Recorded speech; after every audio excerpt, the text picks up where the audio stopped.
Hey guys, good morning.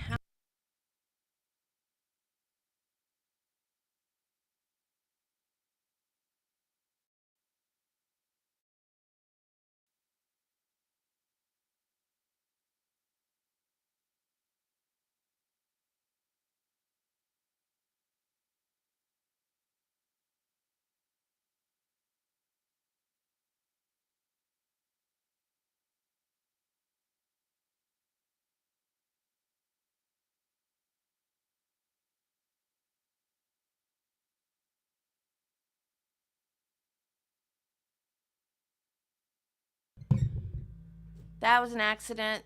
I'm sorry. As I was saying, I'm not ready.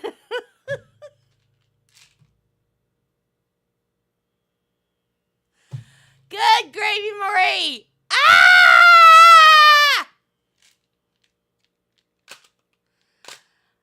I have had it.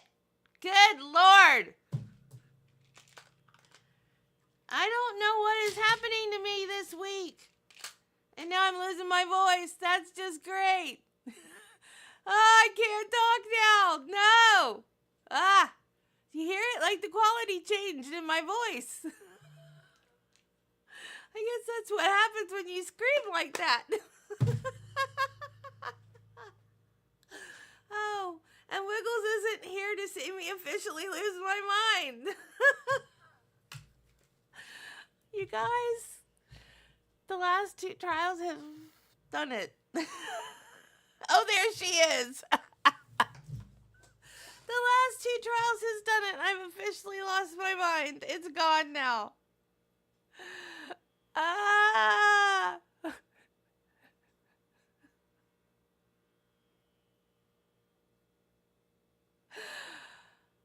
I am so tired.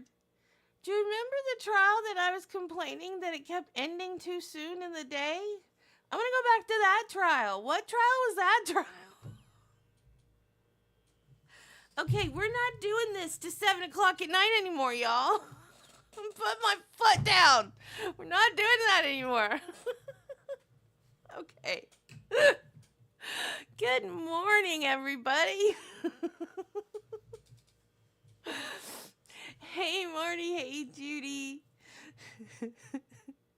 Hey, Carla. Hey, Wiggles. Okay, before I read Judy's trivia today, I got a message from Carla Beltane yesterday. She told me to tell y'all whatever I wanted to tell y'all, but I'm going to tell you what she told me.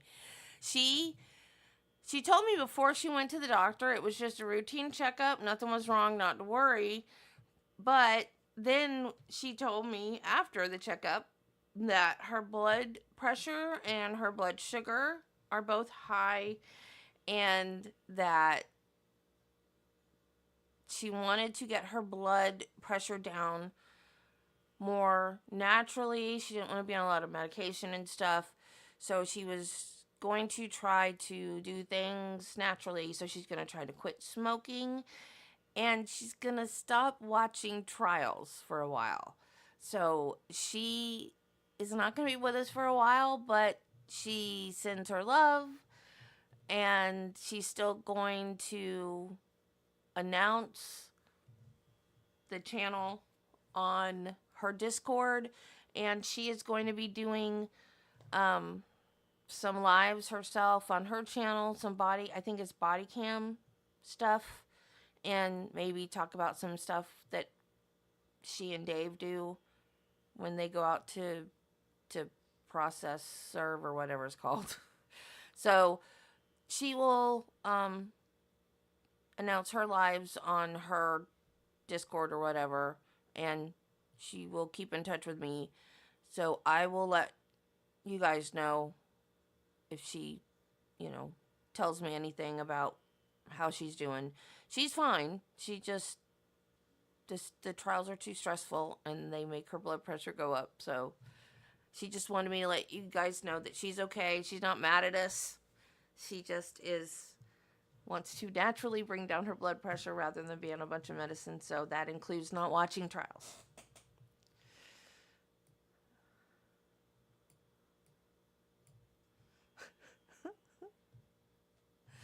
Yeah, I know.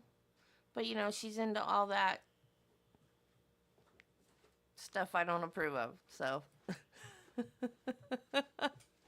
the witchy stuff. So, like I said, the stuff I don't approve of. Then I'll stop. I will shut up. I'll stop talking now. Okay. Trivia. I lost it. Where'd it go?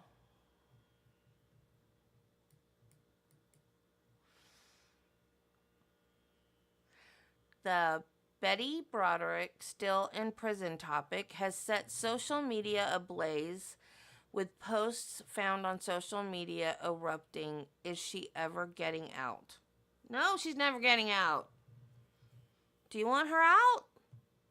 No, absolutely not. She's cray cray. No. No, no, no, no, no.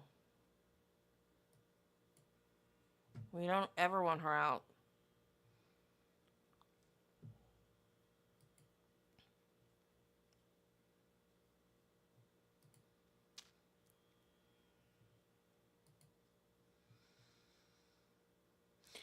I am not crazy about expert witnesses, but did enjoy this guy, which he's got. We're gonna listen to him again. He's got more. Okay, what I decided to do. We only had like an hour left of yesterday's testimony. I'm sorry, y'all. I hit a wall. I could not. And I figured you guys didn't want to be here all night listening to the rest of it anyways. So, and I also did not want to get, like, we're almost done with this. I didn't want to miss another day because when I was sick, we missed a couple days. So, um, I figured we'll start at the normal time for the live trial, but we'll just tack the hour that was left on the front. So, I like the doctor, even though I don't really care for expert witnesses, because I like the way he's explaining the personality disorders. I actually, in my prereqs for nursing school, was going to take an abnormal psychology class so I could learn this stuff. And they canceled my class because the teacher never showed up. I was so mad. And we didn't learn personality disorders in our psych rotation. It wasn't that kind of a class in nursing school. It was just learning to take care of the patient, and we didn't really into actual disorders, which sounds really weird, but it was. I didn't enjoy psych in nursing school at all. I would have rather learned more about the disease side of it versus the clinical side of it. Oh, Marty.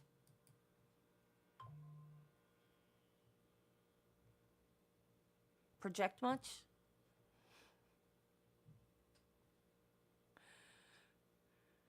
I was scared. I was quite scared being in a locked psych ward with patients. I didn't like it at all. it was it was not a pleasant setting, and I was in my late 20s, and I knew that I had been diagnosed with major depressive disorder. At the time I was like I had been put on medication. I was leveled out, I was good. But the thought that I could one day end up in a place like that, I was like, no, oh my God, oh my God. Um, but then as I got older and realized that I was not that kind of mental ill, I was like, okay, whoo.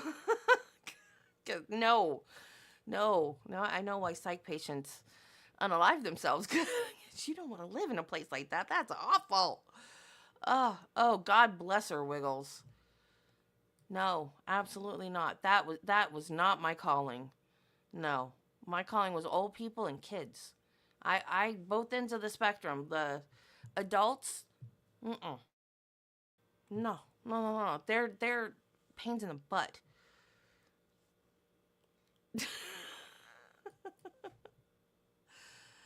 No, kids and old people, they're precious. I love taking care of them. Adults, psych, nope. Nope, nope, nope. Absolutely not.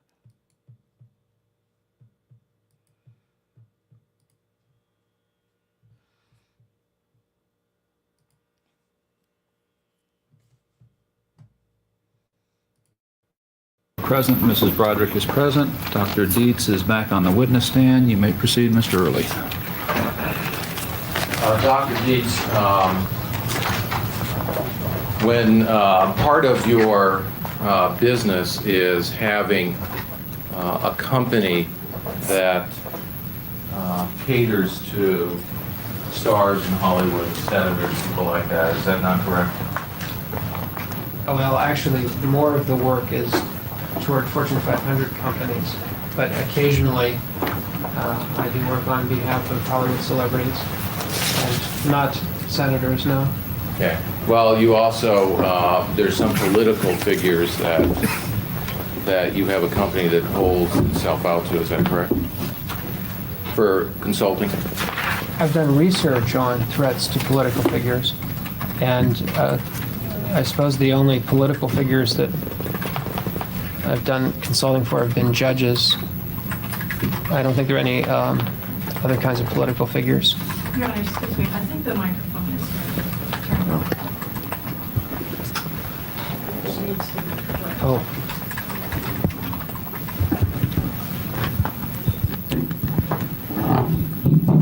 Thank you. Mechanical engineer. Sir, you list in your resume a number of cases that you've been involved in. Is that correct? Yes, there's a list of some of them. Yeah, it's the well-known cases that you've been involved in, is that correct? Those are the ones that are listed. And you, in fact, as you do these cases, you sometimes then use them as a form of a basis for you to give lectures and to be invited to places to speak on. Is that correct? I've probably given half a dozen, maybe as many as 10 talks that involve some notable case or a notable case or another. Okay. And at times when you take the cases, you know that they will become either parts of books or other writings of yours. Is that not correct? There are times that I hope to use a case for a case history of something I'm writing about, yes. Okay, and that's before you testify even. Isn't that correct? Did I know that? Yes. Well, something, for example, I'm not writing about anything cases relevant today. Now, at the time that you do get paid for your work, do you know? Most of the time, Okay, and you were paid on this case. yes. And were you paid a flat fee, an hourly fee? An hourly rate. And what was your hourly rate? For Dr. Lipian's time, $125 an hour. For my time, $300 an hour. Okay. Now, you've written articles before about psychiatrists and the different motives they have, whether they're retained or appointed, haven't you? Yes. Okay. And you wrote one in 1986, did you not? About doctors and the various, the way that things may affect how they look at cases based on whether they're retained, appointed, part of the system. That's how some of the market forces provide incentives. Okay. And you wrote then that private psychiatrists can charge anywhere from $125 to $200 an hour. Those were the figures you used, is that correct? I don't recall it. Maybe that sounds what the rates had been at that time. Okay. And so the rate since 1986 now is gone from up to your rate of $300 an hour. No, it's actually gone up higher than that. Okay. Now, at the time that you were reading a number of passages from Elisabeth Broderick's writings at times as examples of her behavior, is that something that you can almost pick out of anybody? You can take one of their writings and probably pick out an example of what kind of behavior they might have? But you couldn't pick examples of those conditions out of just anybody's writings. But you could, out of anyone's writings, look for examples of personality disorder features and maybe find them. Now, at the time that you pick out examples,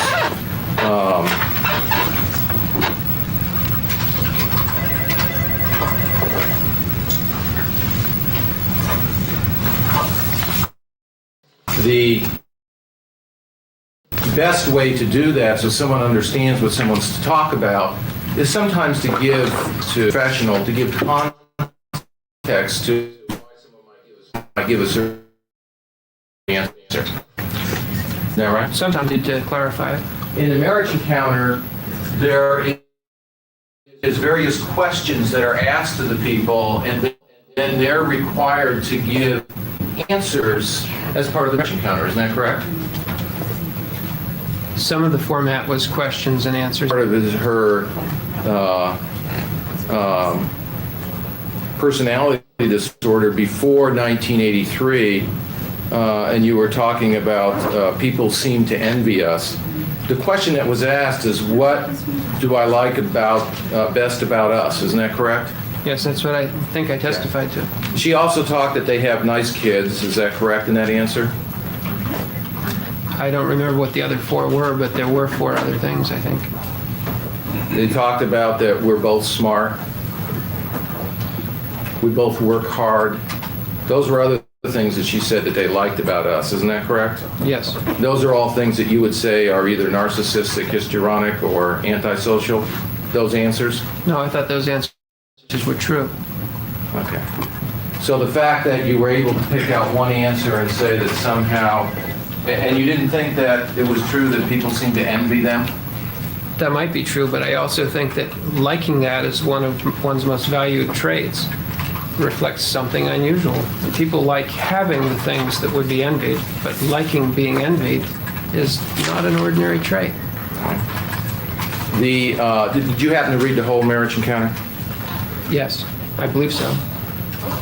Okay. Now, she talked about her weak points in there, did she not? She gave some indications of where her weak points, is that right? I recall something of that, yes. Okay, she didn't see herself as perfect. That's correct. Okay.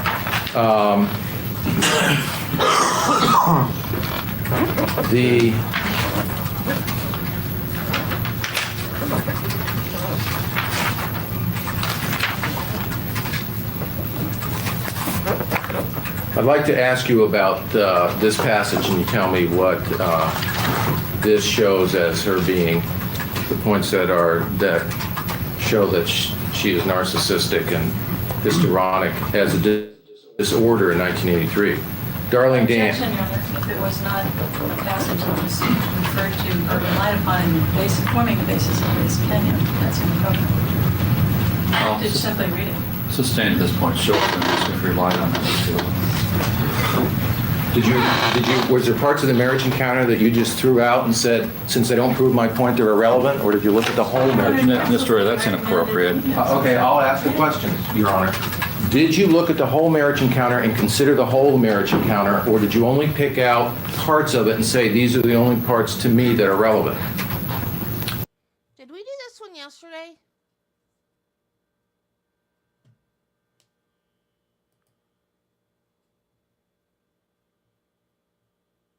Were we on part 3? That sounded familiar.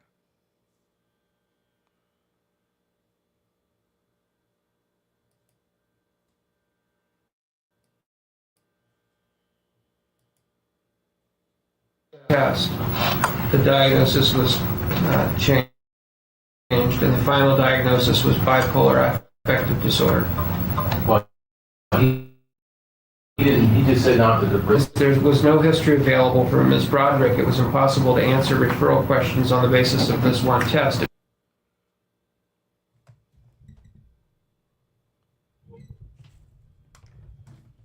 Okay, now I'm confused. I thought we finished. I hate when I do this.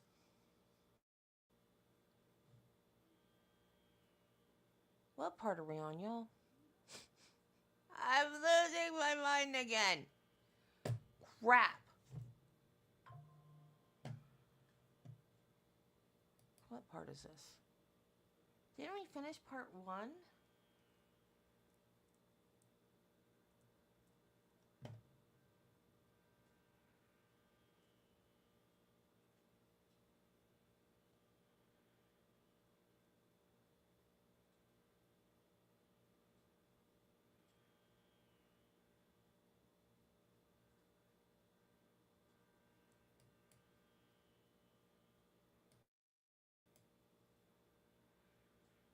My sticky note says part 1, 4340. I thought that was for the day before. State at the time of the crime? No, that's my understanding of one of the most frequently asked questions brought to me in the cases I accept. Where are you aware in California that you cannot do that? That's not true. Where there's a defense of insanity, one can do that. Well, when there's no defense of insanity. Have you testified before where there's no defense? And of course there, wherever possible, I will interview defendants about the time of the crime and their mental state. There's some circumstances where that can't be done, but that isn't my role here. So that's your understanding of the law, that your job as a forensic psychiatrist is to testify about someone's mental state at the time of the crime? Hang on, y'all. I've just lost my mind. Talk amongst yourself while I find my mind.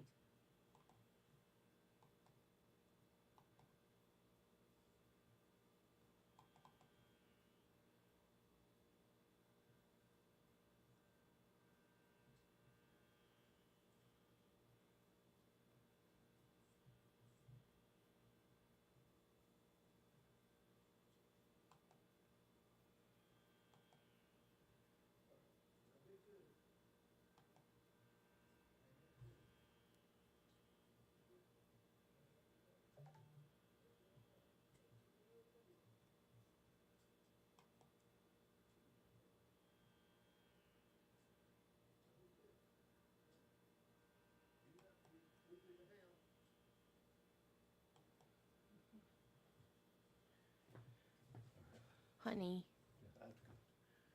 I lost my mind. Can you help me find it, please? It's gone. It went to the left. No, it did not go to the left. It did not.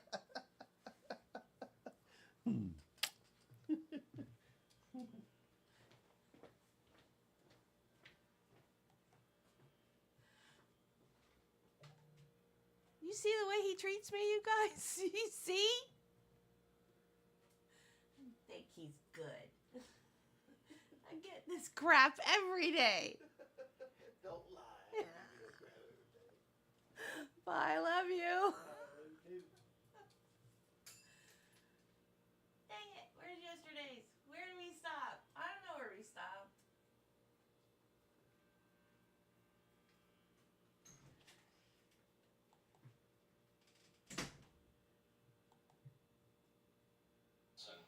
About talking to Dr. Jacobson, him coming with that diagnosis, is that correct? I'm coming with what? That Dr. Jacobson coming with the diagnosis. Of cyclothymic? Yes. Yes, that's right. And there was... Who the heck is Dr. Jacobson? I don't remember them talking about a Dr. Jacobson. Yes, he treats me like a princess.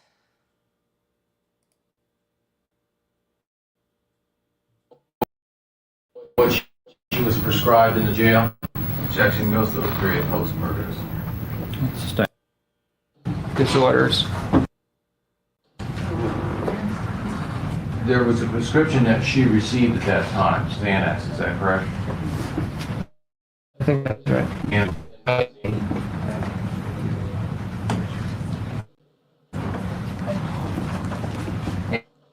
And did, and is that something that is associated with depressive disorder sometimes? Anxiety? Well, most of the people who have anxiety disorder.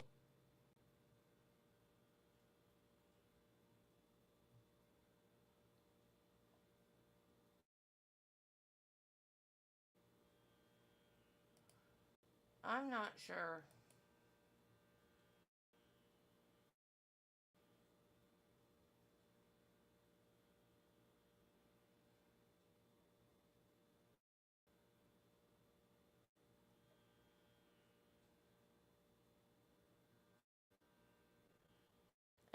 Buffer.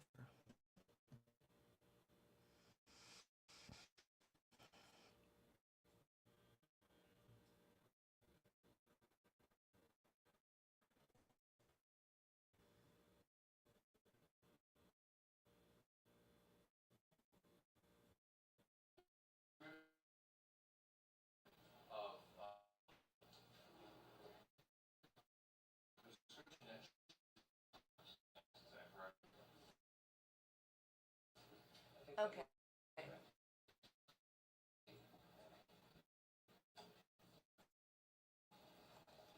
Yeah, there's that one.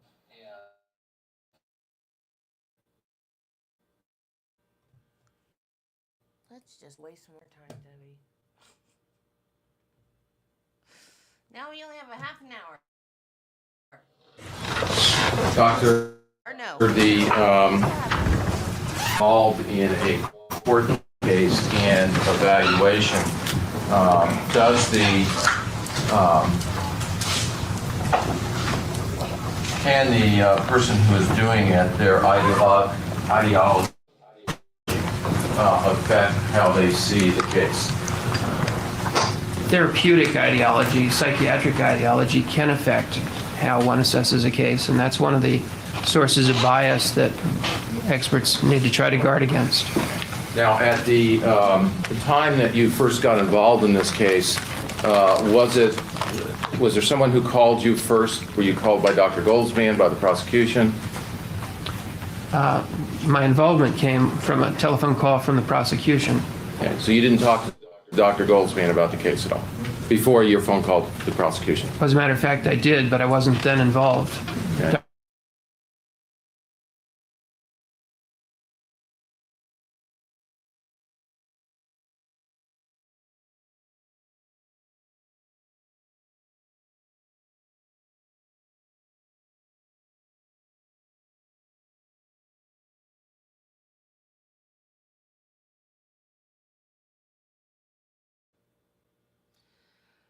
This has been a week of Mondays. I'm so glad tomorrow's Friday.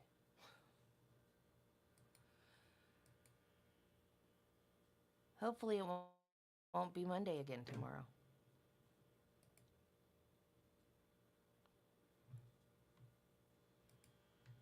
You at that point in time at least about some of his opinions and findings or what he saw the dynamics of the case?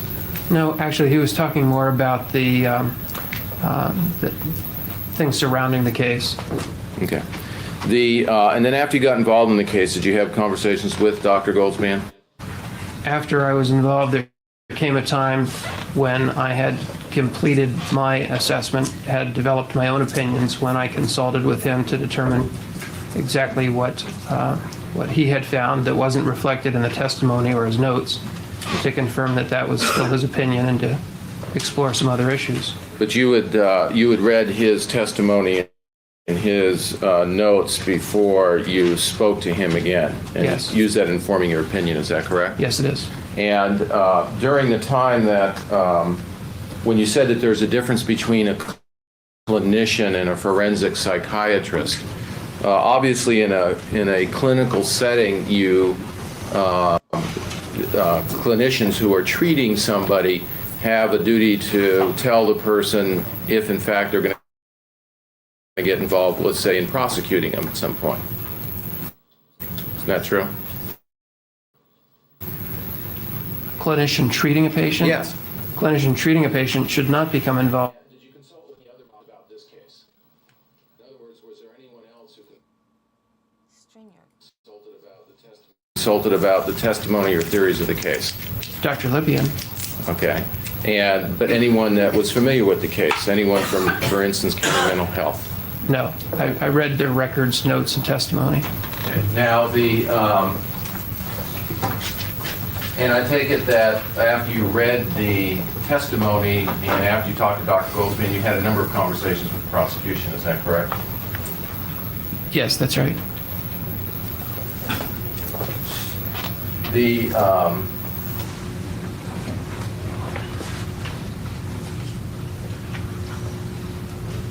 Now, in your writings, you have talked about the fact that when someone has an opinion, that there is a danger they might become vested in that opinion. Is that correct? I'm not sure if I've written that, but I think that's true. Okay. And you've also been involved in compiling material on how a psychiatrist should testify, what kind of clothes he should wear, what kind of demeanor, what kind of things he should do. Isn't that correct? You'll have to refresh my recollection. I don't recall that. I've certainly read many things where people have recommended that. Okay. You indicated that you had edited some books or been in the process of compiling some books. Are you familiar with the mental health professional and the legal system? Yes. Okay, and when you edit a book, you go through, you obviously know what's in the book, and what goes in there are things that you agree with or you think are accurate. Is that correct? I didn't edit that book. Okay. Were you involved in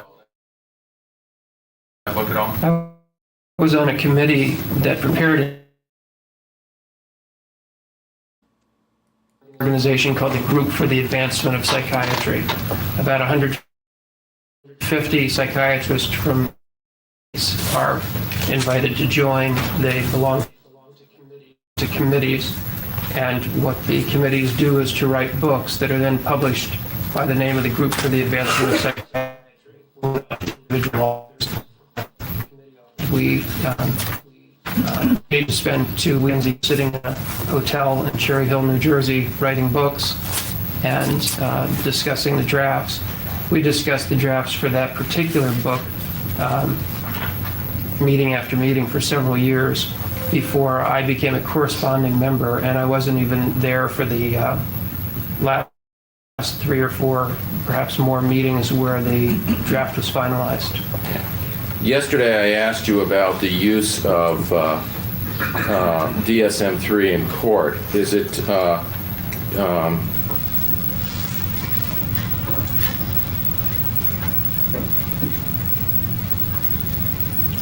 it your position that there is it should not be used for medical legal purposes?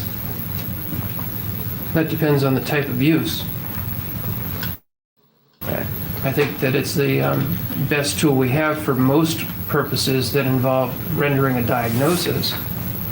Well, when you read Dr. Goldsman's testimony, there was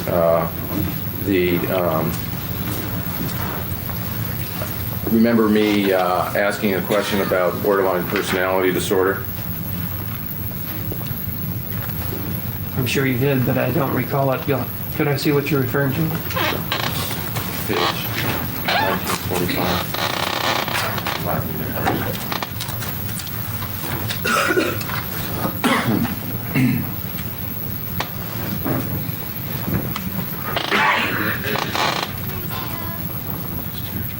Yeah, just a minute. Okay.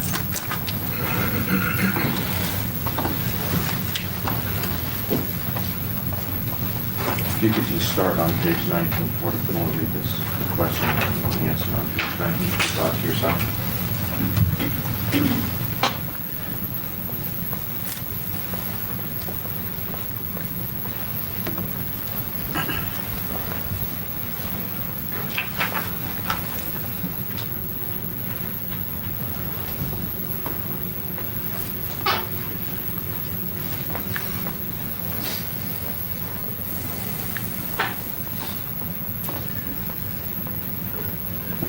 Yes, I've read it. Okay. Do you agree with that position? Well, that's not what DSM-3R says. Well, DSM-3 said something rather more like that, but the revised version doesn't. okay, so you don't agree with Dr. Goldsman's position then? I think he was attempting to say what the book said, and that's not an accurate statement of what this book says. If you look on page 29, Roman numeral lowercase, the cautionary statement says something very different from that. Okay, so even though he refers to DSM-3R and says it should not be used for medical legal purposes, that was a mistake. It's not a mistake. It's an abbreviated version of what it actually says, which is that it shouldn't be relied on by untrained people, and that the conditions described in this volume are not necessarily the same as what the law considers relevant. It points out that just because defect or as disabling. When I brought the book out, he said it's necessary for me to point out there's a caveat about using this for medical legal purposes. It is not meant for that, nor should it be used for that. But I'll be happy to answer your question. Is it to be used for medical legal purposes? Not by lawyers, but it is by people trained in its use. Okay.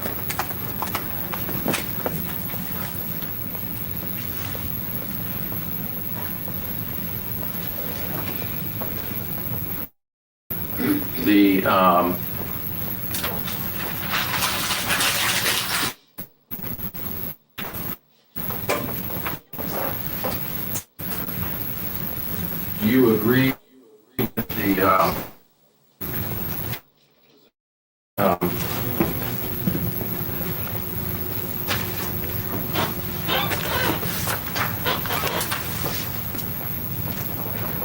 that by definition narcissists have to see themselves as nearly near perfect? I don't see that's a definition, but it's a description that many people might apply to one of the criteria that some narcissists have.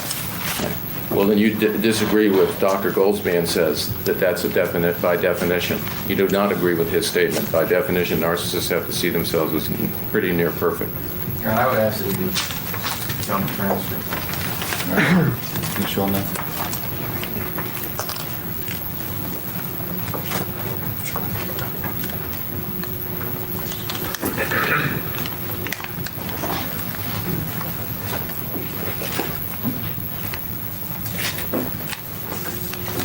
For the record, what page, what line? 1911, Your Honor, and it's line,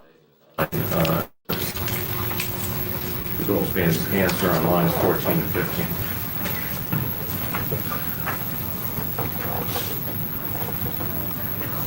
Well, he's responding to a question of whether, for example, narcissists can accept frailties or problems. And I think the thrust of his answer is true, that narcissists will exaggerate their view of their own perfection. But you don't agree that that's by definition? Well, I gave the DSM-3R definition. That's one I used. But you disagree with his definition? Your Honor, I don't think he's defining anything in this testimony. You talk about what Dr. Goldsman says, what his position is to do that. Sustained. The Milan, when you give somebody a test, can the results of the test be exaggerated or circumstances surrounding the taking of the test? In many factors, yes. Okay.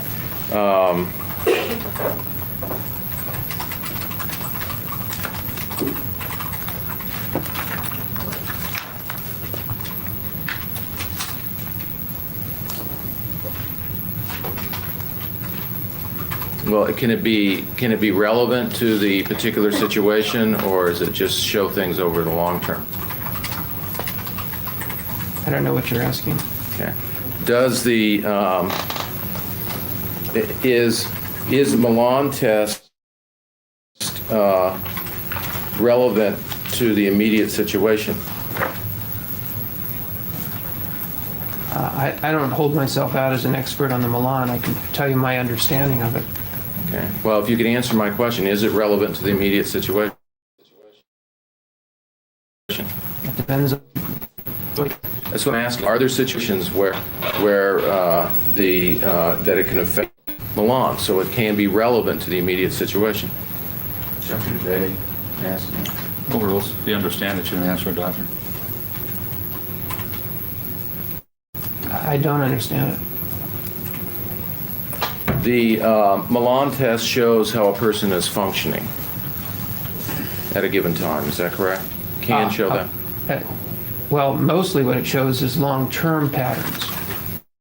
But it can also show something about current functioning, is my understanding. Okay. Would you disagree with Dr. Goldsman's statement that it is not relevant to the immediate situation? You get an objection unless he's going to show the witness. He's reading from the transcript. He has right. Just let us see it and see the question and answer, and then ask.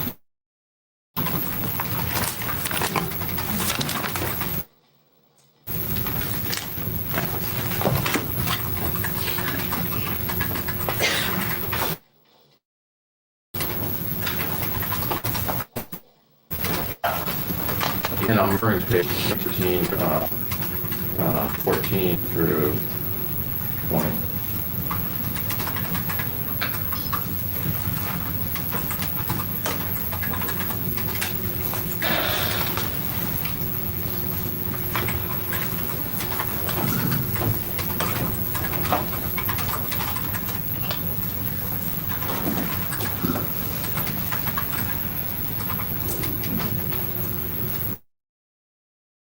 I think what he says there is accurate, that the design of the test was to look at long-term functioning rather than to primarily tell about some also things about the current situation that can influence the results and make the results of the test misleading.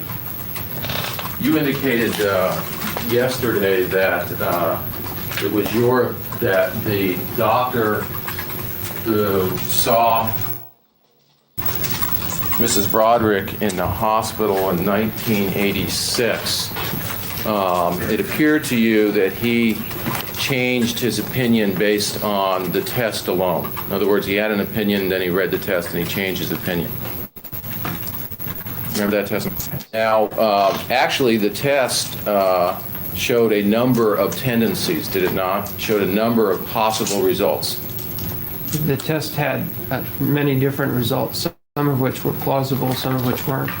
Okay, and do you remember, did you review Dr. Goldsman's testimony where he went through the results of the Milan test when he was on the stand? He was read the results of the Milan test. You remember that testimony? I recall he read portions. Yes, and you remember Dr. Goldsman responding that he was surprised because the test was so right on point as far as how he saw Elisabeth Broderick? Again, the counsel is quoting something from the transcript. Is that what you say? Go ahead and show it to him. He's got something there.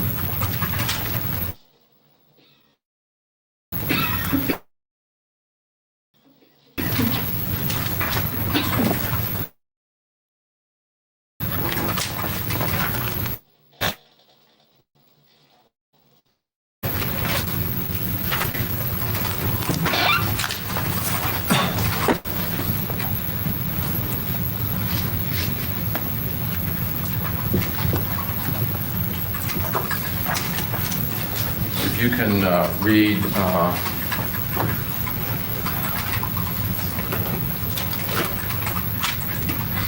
on page 1916, 12 through 16, the answer.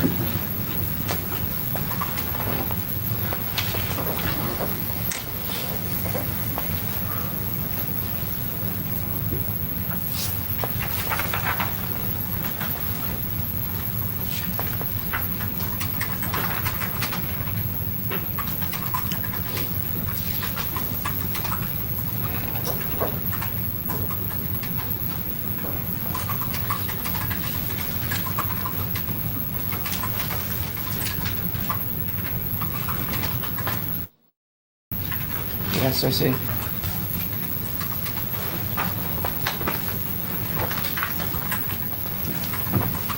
Do you agree with the position that the test was extraordinarily accurate, where he says he was overwhelmed that when he read it, kept hitting on everything he felt about this lady, the previous materials that he'd gone through?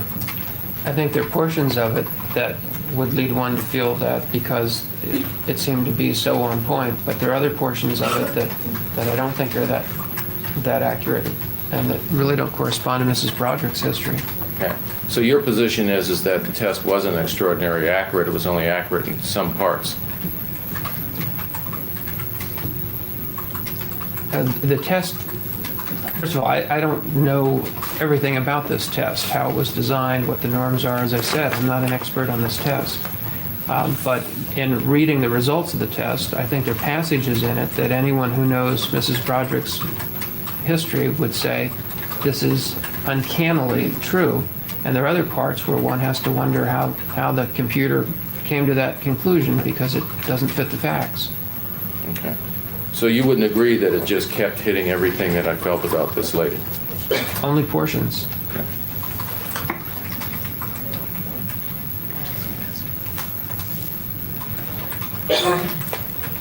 Does the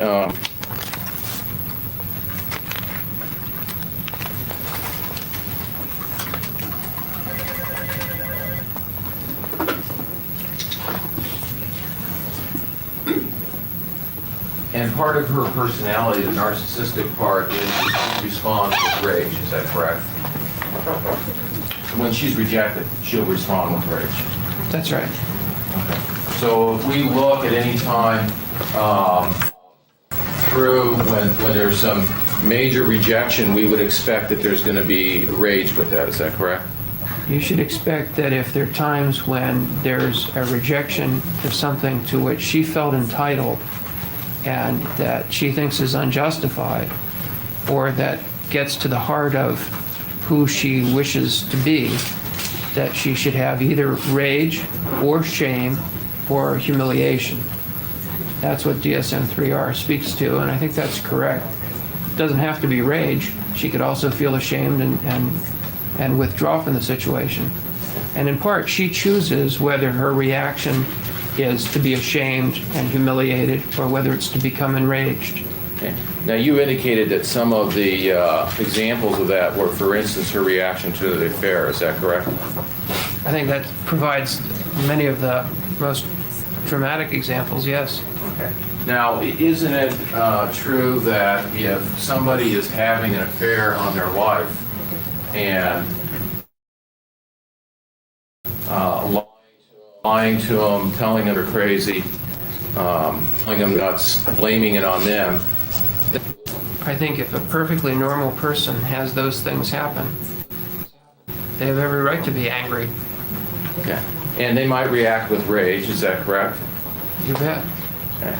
And I take it that somebody who goes through after finds out that their husband has been sending, not only lying about an affair, but sending the person that had the affair to their gynecologist, their dentist, while they were married.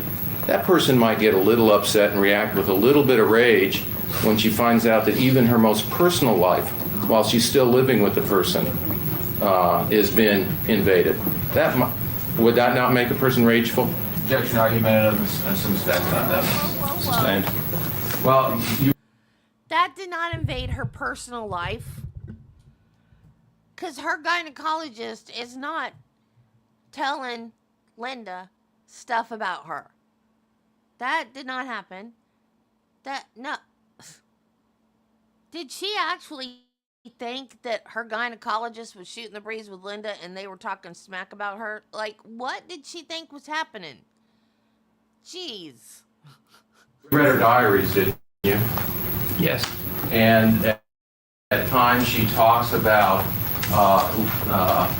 her finding out about things about Linda that she didn't know about until after their separation. Isn't that correct? Objection made, Mr. Wood. I'll overrule, you can answer that. Did you find passages in her diary that talked about Linda going to her dentist, doctors? It's in her diary. Okay. Times that she would talk Rick, very mad about that. Isn't that correct? Okay. Is it by itself? There's no way to tell. If one only knows that, one doesn't know if that's normal anger or if it's magnified by narcissism. Okay. Now, we were talking about that she was being, you also talked about envy with things that Dan had. And that was some evidence of her disorders. It's the preoccupation with feelings of envy that is evidence for a disorder. Being envious in itself doesn't indicate that one's disordered. Now, sometimes people do, from their circumstances, get preoccupied with things that are going on that are very stressful in their life, do they not? I mean, that's a normal reaction sometimes to stimuli that happens to us. To a point. But there can come a time that it's excessive, and if preoccupation with something stressful becomes excessive, if it begins to consume one with anger and hostility, that's going beyond what we regard as a normal response. Well, when somebody has something that continues to go on in their life, doesn't come to an end, you would expect that they have a reaction to that. Is that correct? I mean, there's going to be some reaction. Well, you have to look at why it's not coming to an end. Is it not coming to an end because they repeatedly fail to resolve it? But is that, okay. But people do get caught up in things that are going on around them. Would you agree or disagree? If you don't, Sure. If you disagree with that, then just tell me. I disagree with that. That people get caught up in what's going on? Yes. Okay.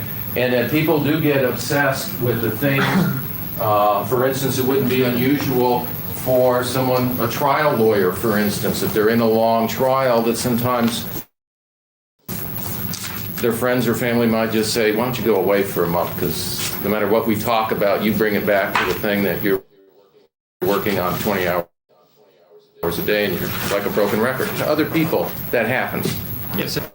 People, I take that when you look at people's personality or how they respond, you have to also stressors around that. Stressors there are in their actions. Depends on what one wants to know. If one wants to explain why someone's enraged, then one has to look at that. If one just wants rage or depression, one may not need to look at that. Yeah.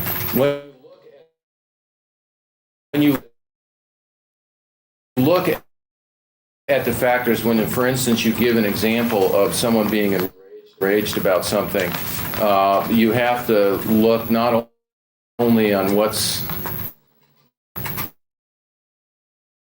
their pervasive pattern, but you should look and see what might be going on at that particular time. Would you agree with that? That's useful.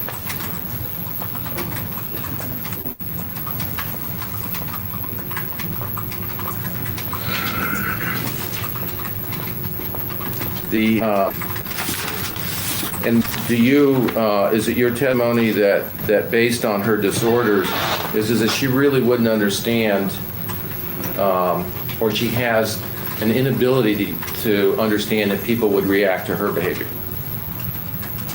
She doesn't have any inability to understand that. She lacks the warmth of understanding of how other people feel.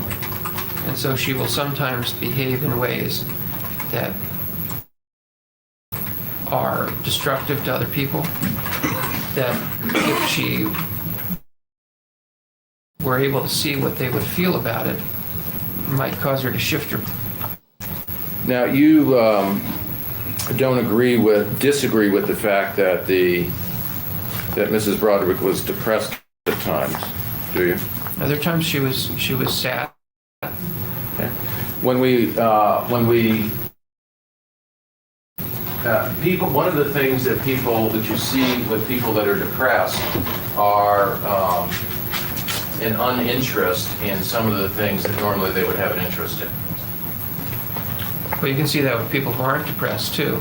In depression, there's a particular phenomenon that sometimes occur in which things that had been highly one of the more pleasurable experiences in life is no longer of interest. The person doesn't do this thing that they always really loved to do before. And when there are a lot of examples of that persist for a long enough period every day, then that can be one of the signs of depression that we use in making the diagnosis. Well, people who are depressed sometimes just won't do things that have become everyday routines, not just things they love, but there's just some things that they'll ignore and not do. It might be work, it might be their shopping. Isn't that correct? It can be incapacitated and non-functional because of depression, and if that persists long enough, and if the other features are present, it could be part of a depressive condition. Now, when you read Elisabeth Broderick's diaries, most of the time, for a long time, she was relating not so much her personal day-to-day feelings, but her feelings as they related to the divorce procedure or things that were happening around the divorce. The diaries were mostly complaints about Dan, Linda, the divorce, and so on. Okay. Now, in the diary, there's times that she's describing how she feels in relationship to the divorce, is there not? There are times she does, yes. There's descriptions of times where she just lays in bed and cries all night and the bed is shaking like an earthquake. There's one time that she uses that colorful language, yes. And there are times when there's a lot going on surrounding the divorce where she doesn't even write in the diary. For instance, there's nothing from January of '86, picks up not until July of '86, isn't that correct? I don't recall which dates there are gaps, but there are varied gaps, including times when there are varied gaps. The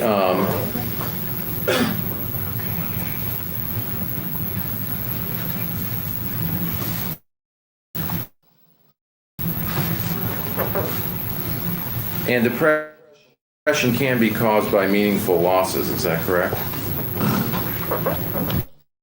Well, meaningful losses can cause people to mourn the loss and to become sad. Also, losses can trigger depression in people who have the biological. Can depression be defined as a loss? One look at. Okay. However, that's not what depression is. In other words, there are different meanings of the word depression. In common parlance, all it means is in psychiatry, that's not all. And we recognize many different forms of depression that have their own causes, their own treatments, their own natural histories. Okay, so when I ask you the question, depression is defined as a loss, a meaningful loss to an individual, that's a simplified version, not a psychiatric definition. Well, that's a statement of what is classically in psychiatry thought to be what's called the underlying dynamic of depression. That is, since the turn of the century, in fact, even earlier, since Sir Richard Burton, no relation to the actor, centuries ago, wrote about melancholy. The idea was that the central ingredient in depression was the loss of something. It could be the loss of someone one cared about, it could be the loss of standing, the loss of reputation, losing money in the stock market. Any of these things can cause someone to feel sadness. But that's not the same as the psychiatric diagnosis of depression.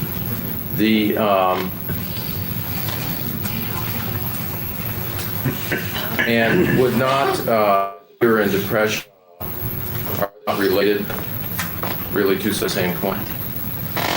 They may be. Okay. And does not, in this case with Mrs. Broderick, you found that she had a lot of rage. I take it that that rage, at some point in time, is going to be vented. She has to vent that rage somehow. She vented it all the time. Yeah. The,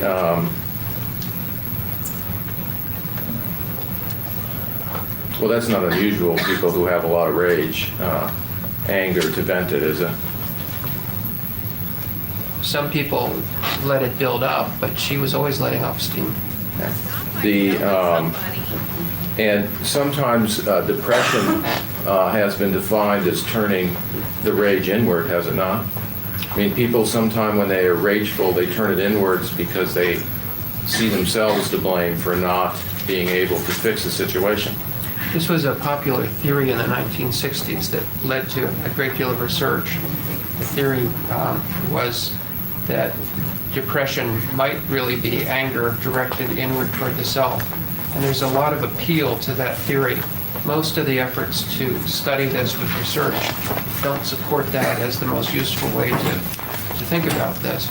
But there certainly are times that that individuals who are angry at the world will turn their anger towards themselves. There are times individuals who are angry at themselves will turn it against others. But most people who are angry are that way for other reasons, not because they're depressed. And most people who are depressed aren't filled with rage or anger. So whatever relationship there is between the two, it isn't always there. But it can be there. There are times both are present. And when Dr. Goldsman said that some people get very depressed by virtue of the rage, which they turn inward against themselves, you don't disagree with that? Same objection I was initially. Just, can you answer the question without looking at it? Do you want to look at the answer, Doctor? I don't disagree that there are examples of that in the world.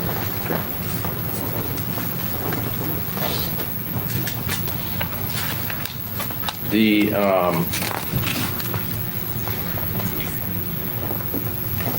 does self-esteem have anything to do with depression?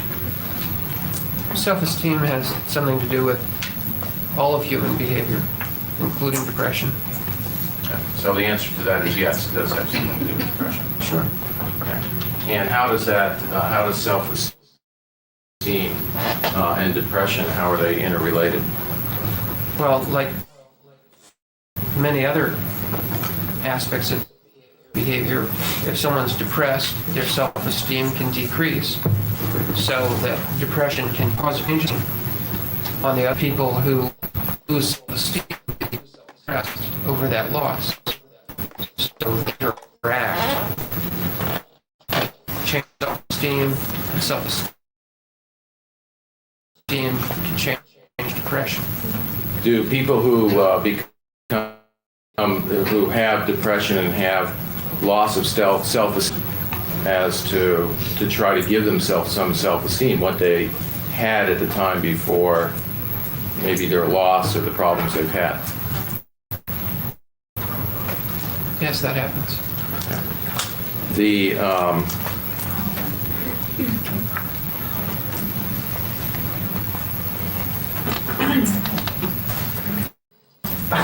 when you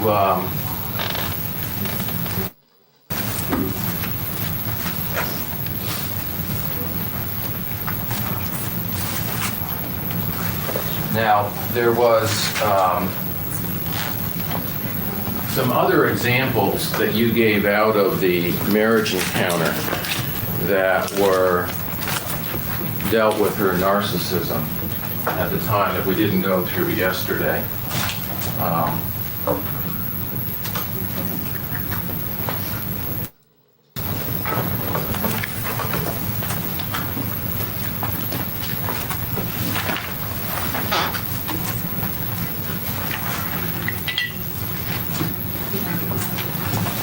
One of them was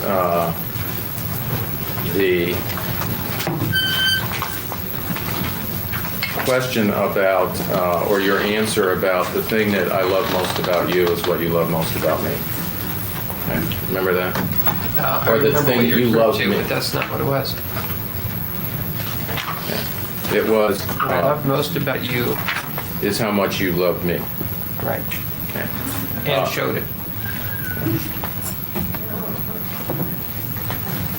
Now, at that point in time, in the marriage encounter, there was a letter that she was writing to Dan, Dear Dan. The only reason I can have... Excuse me, Counsel, Your Honor, unless he's going to use a particular passage to rebut a particular passage that Dr. Deeds has testified to, I'll object to a lengthy reading of a particular marriage encounter portion of the booklet. Your Honor, under 356, I have the right to go into. You can go into it. Has he got a copy of the booklet here? Yeah, Your Honor, if it's not the same passage. Why is it relevant? 356? He can go into it. Does he Yeah. have- I'm assuming he has a copy. Do you have a copy of the marriage encounter? In my materials on the table.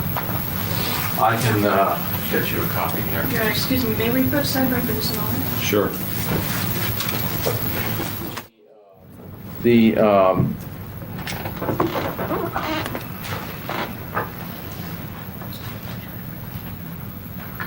The answer that you gave to show her narcissistic tendencies,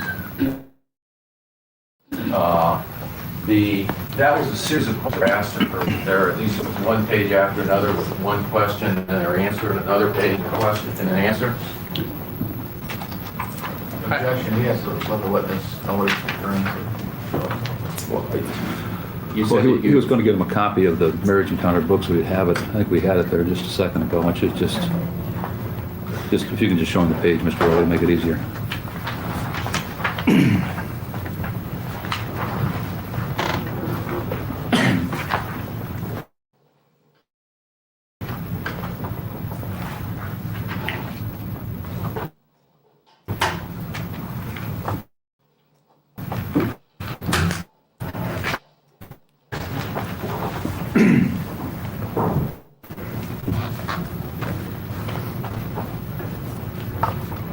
remember that page.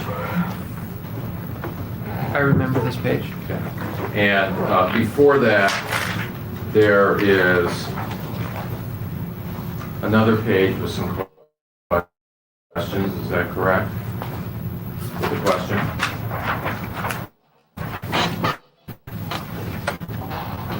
There's a question and preceding page. Okay. And the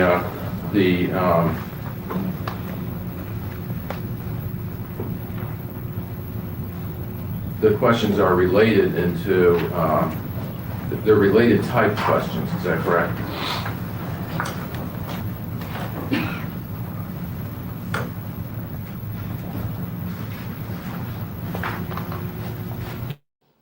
Well, they're two different questions.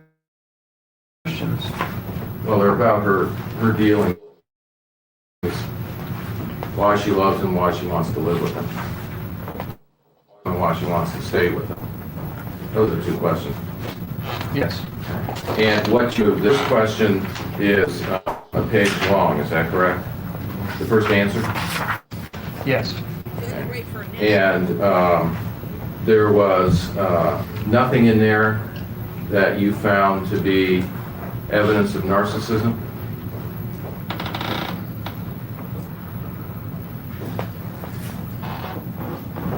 I have to read it because I only testified to a few of the many, many examples of each feature. Well, is it your testimony that by reading the whole book, that is a good indication of her personality disorder? And it's pervasive throughout the book? That misstates his testimony. I'm asking you. Overruled, you answer that. No, that's not my position. I think if even a trained clinician were to read this whole book in isolation, I thought I testified to this yesterday, that one would not be able to conclude that she has a personality disorder, though one might spot those clues that are in it, testified to in my testimony. In the same way that a clinician meeting her at a cocktail party might spot a few clues, but wouldn't be able to say the evidence is there because it wouldn't be there. As long as narcissists are getting what they want, they don't display themselves. As long as she has her way, things go fine. It's only when she can't have what she wants that all of this emerges. So it's not true that narcissist has a personality disorder that it interferes with their life. In other words, someone can be have a narcissistic disorder and going to show in every facet of being a great person because all their needs are being met. Individuals who have a narcissistic or a histrionic personality disorder can function very well as long as they get what they want. It's only if you cross them that you better watch out, because that's a show. And it was always apparent that Elisabeth Broderick was always the center of attention, getting exactly what she wanted. I don't think that was always apparent, but I think that it was clear most of the time that she was on the trajectory that would get her where she wanted to go. Did she talk about, in her marriage encounter, she talked about what she wasn't getting and rejection as close feelings from Dan and closeness, wasn't she? Yes, that's right. Okay. And narcissists react with rage when they're being rejected. Right. Or shame or humiliation. Was there anything, if you could read that passage, that page, is that a page where you can pull something else to show that is that a page that indicates her personality disorder?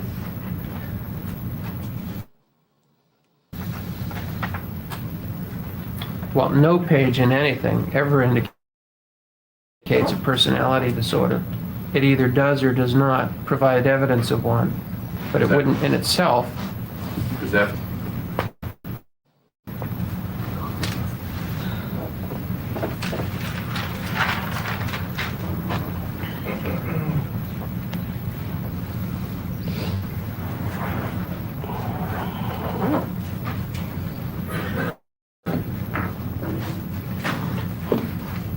I think there are some rather subtle clues, yes. I would ask to read it, Your Honor. Well, I didn't read the subtle clues, and you can put it in context. Okay. I assume he's going to read it to himself. He's already done that. If you could read it yourself and tell me where those clues. Well, the two things that I think are subtle clues are, first, there's the statement in which she says that she's wasting her time in being with Dan if it's not going to be the perfect love she would like, because she could be nurturing a relationship with someone who loves her as much as she wants to be loved. Now, that's not an abnormal statement, and in and of itself isn't so much, but it is not always the most effective way to don't give me what I want, I'll go get it from someone else. It's an expression of her need for more love than whatever amount he was in fact giving her. And that shows she's narcissistic because she No, needed. as I said, it doesn't show that. I'm talking about subtle clues. You asked. I'm Okay. telling you. Most of the evidence of her narcissism comes on she's not getting her way in a grand scale. But here, she still hoped to get her way. It still looked like she was going to be able to do it. And the other clue comes from something perhaps even more subtle than that, which is there is a soap opera, Gothic novel-like quality to what it is she longs for here. Now, it's not that it's abnormal to long for what the soap operas suggest is the ideal of romance.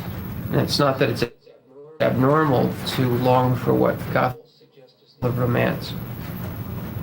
But in Mrs. Broderick's situation, at her educational level, with her otherwise expressed goals and values, she seems to be aspiring to something of a more romanticized notion of perfect love than most humans are able to achieve. Yeah. And that is rather consistent with the histrionic style. And you put that in context, that she's at a marriage encounter where presumably the goals is how to become the hacker she's talking about. She wants to be involved with these people. She wants to radiate peace and happiness. She wants to They're adopt. all objective in unless it's referring to a passage that the doctor was relying on. It's overruled. We can ask him that. Go ahead. In fact, she talks about the goal of, in some of the writings there, that the reason that they're there is so that they can go out into, so that they can go back to their everyday life and spread that happiness to their family and to other friends. There are lots of positive, upbeat statements in here.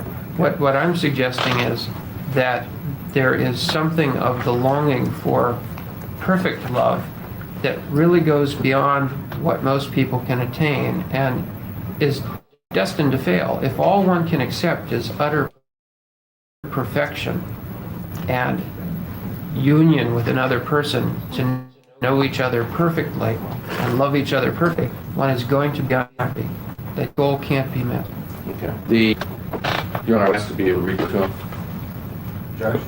No, go ahead. You can read it. Dear Dan, You're reading it to the jury, really. Go ahead. okay, the only reason I can have, the only reason, Excuse me, is this the letter that responds to the question? the response where he talked about the goth, That's response to question 2. Is that right, Mr. Earl? the only reason I can love is Mr. Earl, this is the response to question 2? Yes. Yes, go ahead. The only reason I can love is hope that you will come around, but intellectually I see this as foolish, and who am I kidding? I love you and want to share all that. I'm with you, but I also need to be loved by you, and there is to know, hey, I live with you, I want to get a little bit closer to that goal, which never is attained fully. I never feel anything like that now, and I feel I'm wasting valuable human life seconds that could be nurturing the same goal with the person who returns the love and has the same life goal of me.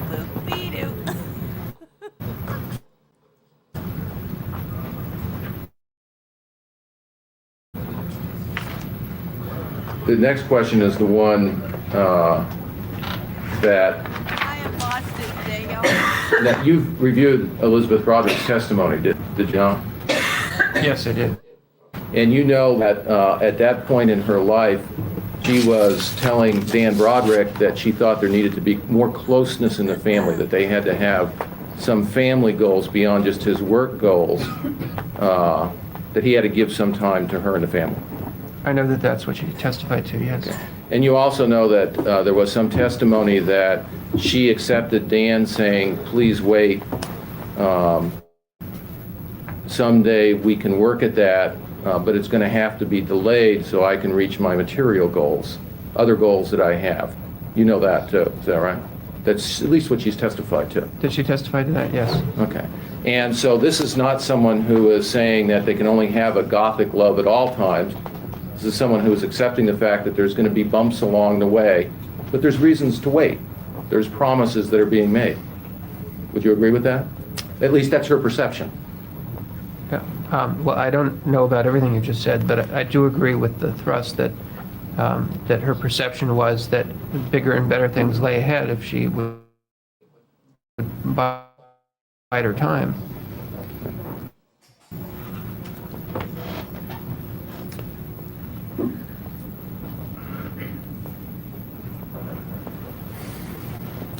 The answer, the question that gave the answer to, that says, what are, that you gave about, as your example of her narcissism, the question was, what are the qualities that most attracted me to you? Yes, that was the question. And the answer that was given to that was the number one thing I loved about you was how much you loved me and showed it. You know all the rest. In fact, I loved everything about you now as I did then, except that you don't, it had love me crossed out, show your love for me. That was the whole answer, is that correct? Right. Okay. The,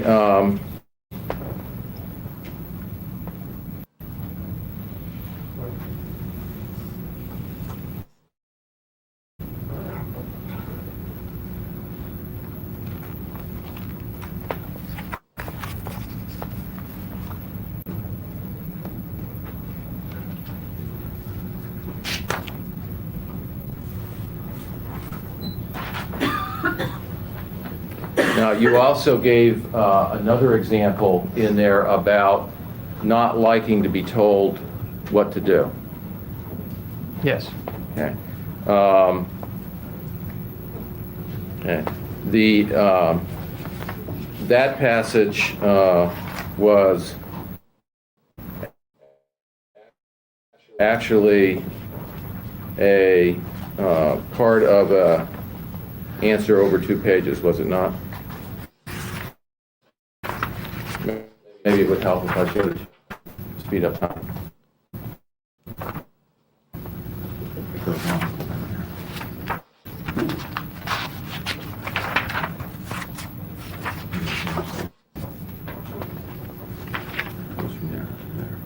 Thank you.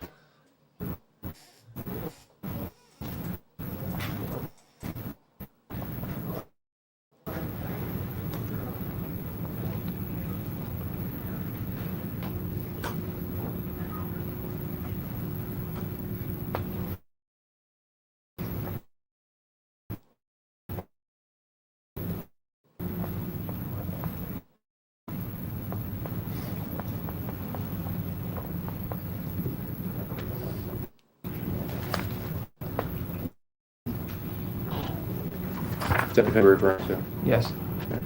The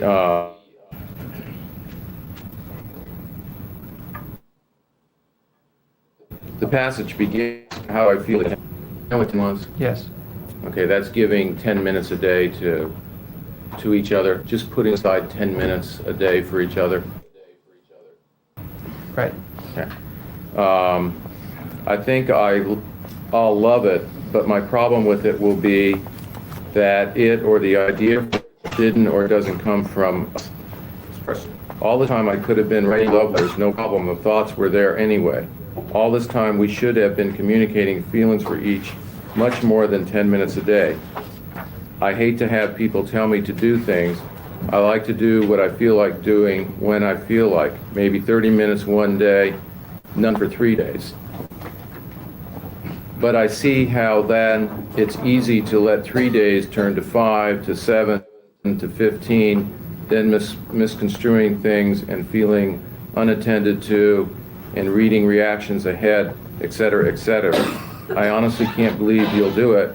You're too tough, too cool, too hard to write a love letter every day and let me know how you care. That was the whole passage, right?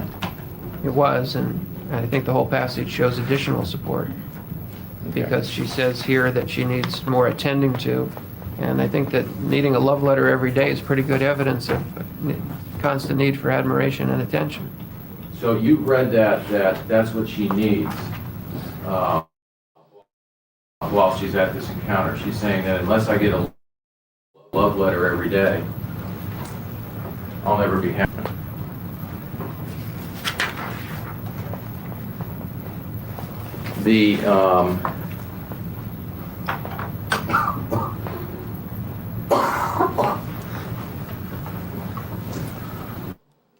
She then talks about in her marriage encounter shortly after that, a response to how are we going to share our couple love.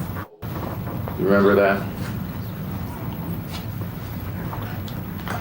Could you direct me to where it is? Yeah, it would be a couple pages after that. Yes, I have it. And if you could read that and tell me if that then showed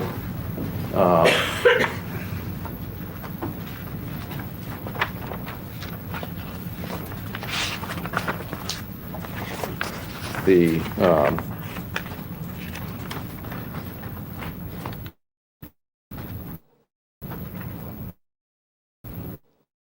what you said were the clues.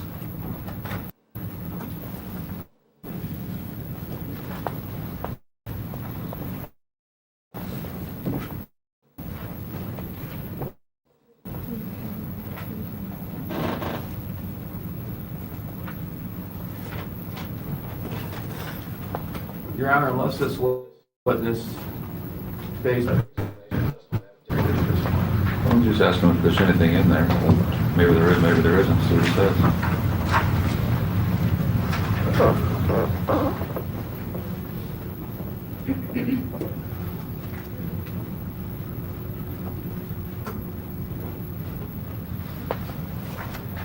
I don't think I said anything about this in the testimony. Well, I know you didn't say anything about it. What you said is you read it and you picked out a few examples. Was that something that was totally devoid of these clues that you've seen, or is that another piece of the evidence out of that book that shows clues, either that she's looking for some striving for perfect or this gothic love, or This one I wouldn't know how to interpret without knowing where the couple of concept came from.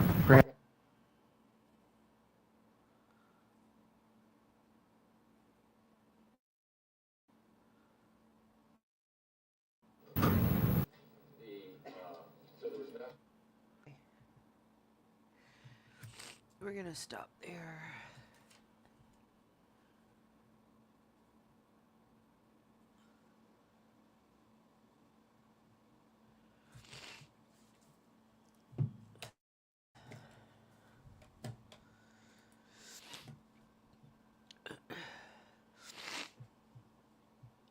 I better not be getting sick. Okay, guys. Thank you for joining me. We will continue this in the morning. I wrote down the right spot where we are, so I will not screw it up like I did this morning. So now we're going to go to Michigan for the DTE. I wonder if I should change that, because nobody knows what DTE is unless you live in Michigan. The DTE imposter murder trial. So it should redirect you. I will see you guys over there in a minute. Bye.